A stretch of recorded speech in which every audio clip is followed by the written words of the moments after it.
Risa Hontiveros, umiyak palihim. Natalo. Natalo, natalo, natalo. Leila de Lima at Trillanes to the rescue. Magsasagawa daw ng rally. Oy, talaga ba? Magrarally kayo? Para saan? Yan mga kabibig ng ating pag-uusapan ngayon. At yung 5 senador na bumoto against na ibalik ang impeachment case ni VP Sara sa Kongreso. Nako po. May mga backstory pala kung bakit nila ayaw bumoto na anong tawag dito, ibalik sa Kongreso. Mga chika-chika lang ito, kabibig ba? Mga disclaimer lang ha, ito yung mga opinion, ito yung mga haka-haka ng maraming Pilipino at hinahanap nila. Ayaw kong gamitin ang taong bayan, baka marong tayo ni Bato. Kasi bawal gamitin ang taong bayan kasi hindi mo hawak ang taong bayan at hindi mo alam ang pulso ng taong bayan. So, based lang tayo sa mga komento at nakikita natin posting sa social media, ay nga, kabibig. Sabi ng iba, I feel ko talaga, no? Umiyak si Risa Hontiveros. Feel ko talaga, nagwala si Risa Hontiveros. Pero I'm sure naman, Risa Hontiveros is very strong woman. Very strong woman na kung saan kaya niyang harapin ito at baka nagpa-meeting na siya. Baka nagpa-meeting na siya ngayon para maghanap ng bulilyaso, maghanap ng way para maibalik sa at malitis agad-agad si VP Sara. Well, in fact, sino mo na naman si VP Sara? O hindi naman ibig sabihin na hinto na ang impeachment. Hindi po. Patuloy pa po ang impeachment pero naghihintay lang ang Senado after maibalik galing sa Kongreso. Sa Kongreso na ang problema. Kung hingi sila ng certification or kung ano or kung itutuloy ba ang impeachment. Knowing, remember sa eleksyon, madaming mga senador, ang mga kongresista na natalo. Quad-con pa more. No? Ay, eto na nga kabibig. Oh. Ito yung mga storyline. Storyline nila ba? Na sabi ni ano ba? Sabi ni, sino ba to? Ni Leila de Lima. Sabi ni Leila de Lima, kabibig. Share ko sa inyo para makita nyo ba kung ano ang sabi ni Madam Leila de Lima. Naging senador din itong si Leila de Lima. So, may say naman siya. Ito ang sabi ni Madam Leila de Lima. Harap-harapan na tayong niloloko. Kayo lang po. Hindi po ang taong bayan. Depende po ang taong bayan. Kakaibang korte ito. Korte ng kababalaghan. Ako, may mga multo ba dyan? We have just witnessed proceedings without boundaries. Nako po, na-explain naman po ni Senator Alan Peter Cayetano, and knowing Senator Alan Peter Cayetano is a lawyer. Hindi naman sino-sino lang yung Alan Cayetano yan. Hindi naman yung si Bato nga, hindi lawyer. Alam niya kung ano ang ginagawa niya. At huwag niyo na pong maliitin ang mga senador, ma'am. Kasi nakita mo naman, makakabi, nagdedebate sila. Diba? All the constitutions, the laws, and the rules burned. Hindi na kailangan ng abogado dito dahil din nasa batas ang pinag-usapan. Sana sa palengke na lang final ang impeachment case. At least doon, may nagtitinda ng totoo. At sana po sa palengke para makita mo po na yung impeachment paper ni VP Sara, ano siya po, tawag dito, itakip po siya sa mga, at hindi papansin ng mga tao, magtanong po kayo sa palengke, punta po kayo, magtanong po kayo kung payag ba sila sa impeachment ni VP Sara. Baka masupalpal po kayo. Diba? So wag po natin silang parang i-lockdown natin ang mga senador, 'di ba? Kami naman pong nasa Duterte supporters, kung ano man ang sinasabi ng mga senador na ayaw lang i-dismiss, hindi naman dinismiss ang impeachment case. Sino ba nagsabing dinismiss? Pinabalik lang sa Kongreso. Kasi may 4 pala nga impeachment case inihain at dapat pala sa isang taon dapat isa lang. 'Di ba? Walang kababalaghan po. Nasa isip yun lang po ang babalaghan. Kasi, sabi ni Chis Escudero, itong mga atat na ma-impeach si BP Sara or mag-start ng impeachment ni BP Sara, alam namin na may hinanakit, na may galit kayo sa BP. Huwag yung gamitin yung galit nyo. Sana isipin nyo rin kung ano man ang totoo at tama. Hindi yung magpapadala kayo sa galit sa isang tao na magmumukha kayo na walang mga alam na. Basta lang kung anong lalabas sa bibig nyo ay yun na yun. 'Di ba? So yun ang statement ni Lela Dilema. Na dilemma yata siya. Sabi ng mga netizen, ito palengke din kasi ang pag-drop na impeachment complaint. Yan tuloy, return to sender. Kahit Court of Appeals, kahit Sandigan Bayan, kahit Supreme Court, they have the right to return or remand the case where it was originated.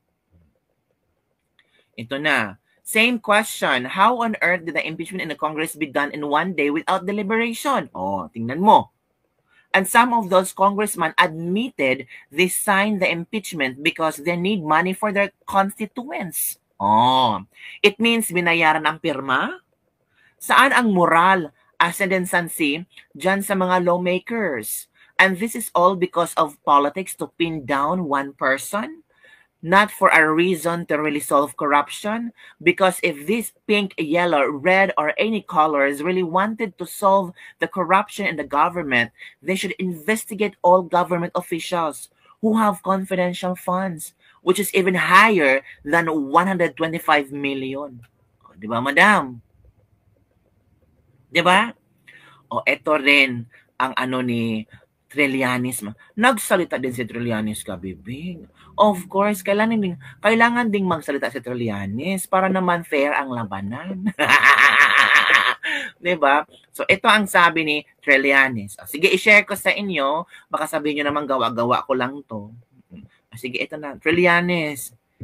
Sige, i-comment mo na. Ito kay Trillanes yan ha. Alam ko na maraming nadismaya sa mga kaganapan kagabi sa Senado. Comment down below dito kung sino nadismaya. Marami daw kayo. Kaya ito naman ang aking mga optimistic takeaways para mabuhayan kayo ng loob. Optimistic takeaways. Una, merong 5 magigiting na senador na tumindig at nakipaglaban para sa interest ng ating demokrasya. Kahit alam nila Senator Coco, Risa, Grace, Nancy at Win na mabigat ang laban at matatalo sila sa botohan, nanindigan pa rin sila para sa tama. Ipagbunyin natin ang kanilang moral fortitude. Bihira na yan sa politika sa panahon ngayon. Bihira daw sina Coco, Risa, Grace, Nancy at Win. Kaya dapat daw silang ipagbunyi. Wow! Pangalawa, natuloy ang panunumpa at nag-convene impeachment court kaya ito ay plano nilang pigilan. Ibig sabihin rin nito na sakop na ni Sara ng jurisdiction ang impeachment court. Tama naman, di ba? Sino man nagsabi na dismiss? Hindi naman. Remand lang, ni-return lang. Pangatlo, hindi natuloy ang outright dismissal ng kaso na iyon dapat sa plano ng Duterte Black. Sa madaling salita, buhay pa ang kaso and will live to fight another day. Sino ba nagsabi na dismiss? Ang hirap nilang mag-unawa, no? Ang tanong, ano na ang ating gagawin? Anong gagawin ninyo? Ipagpatuloy natin ang ating pagtulak sa pagpatuloy na impeachment trial para mapanagot si Sara sa kanyang mga krimen. Krimen? Talaga ba? Naku, alleged pa nga, pero sabihin nyo ng krimen? So ikaw na ang nag-judge na si VP Sara ay convicted? Diba?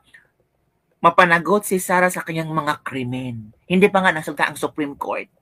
Kailangan rin nating makilahok sa mga darating na pagkilo sa kalye at pag-iingay sa social media. Iparamdam natin sa mga senador ang ating saloobin. Antabayanan po ninyo mga susunod nating hakbang, mabuhay ang Pilipinas. Wow! So yun kabibig. Yun ang sentimiento ni Trillanes at De Lima.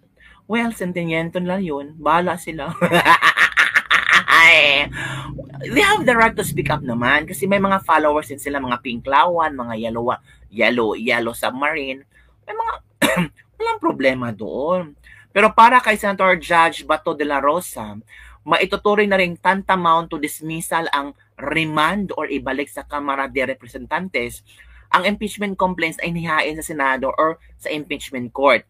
Paliwanag ni Bato, sa boto na 18 ng senador na pumayag na ibalik sa Kamara para i-certify na wala nilabag na 1-year ban ang Kamara sa paghain ng impeachment complaints, ay naniniwala na questionable sa Constitution ang articles of impeachment ng House, kaya maaari itong tantamount to dismissal. Nako. Ang House na ang bahala, ang mga kabibig. Sila na ang dapat managot. Diba? Wala nga deliberation. Agad-agad pumirma. Sino bang unang pumirma? Si Sandro. Yung panghuli, si Martin. O, ito kami, makinig tayo. More or less. More or less. But very clear man doon na returning without dismissing. Ang nakasabi doon sa amendment, di ba? Pero yung Hindi effect, dinismiss. pero yung epekto nito, parang ganun na rin yun. Para sa akin, ha? Kasi, you have to get first the House of Representatives should attest that they did not violate the 1-year bar rule.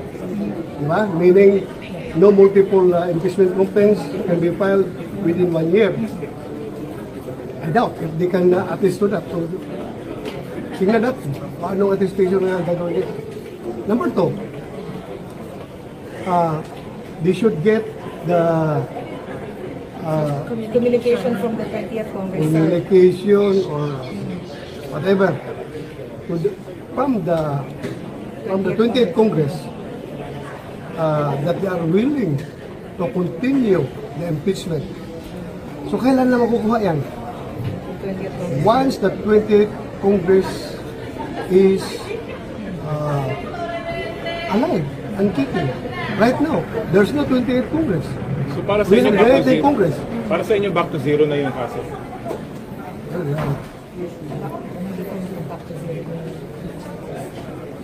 Pero Mahirap na magsabi.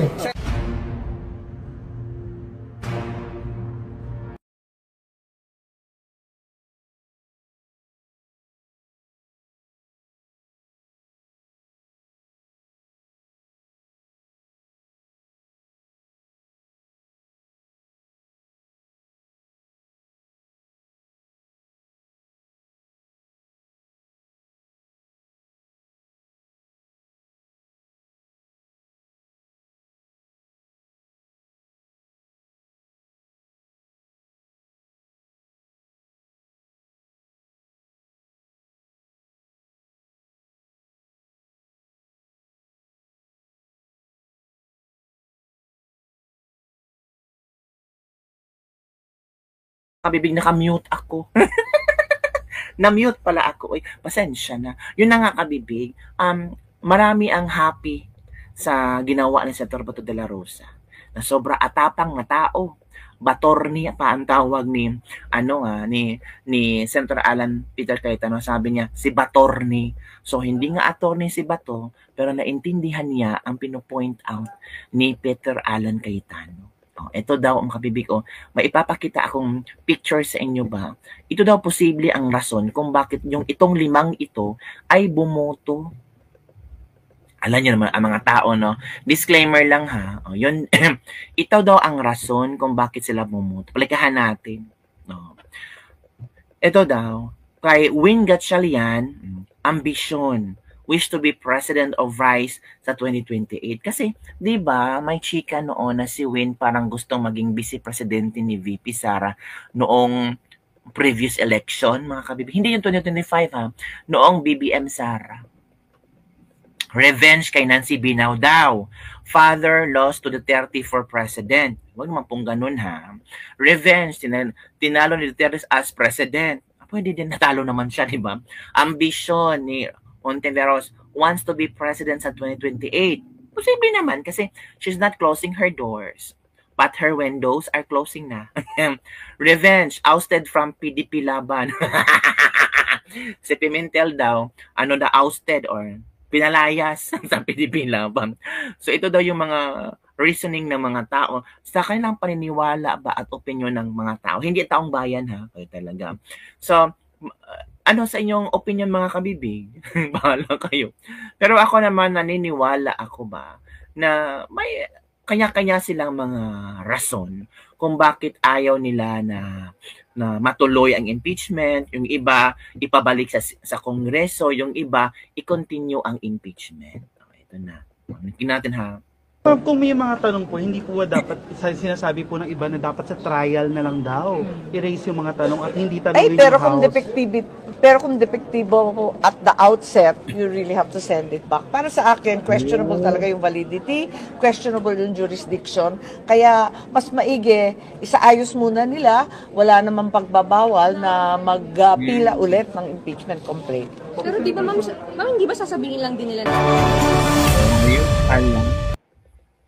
Depektibo talaga, sabi ni Senator Amy Marcos. So, wala tayong magagawa. Yun ang pananaw ng mga senador kasi may alam sila tungkol dito. Tayo naman ay mga sambayanang Pilipino, mga taong bayan na nag-oobserba at we learn from them, mga kapipig. Actually, we learn from them, mga kapipig. So, yun lang muna ang ating Ladies Lipak-Labak for today.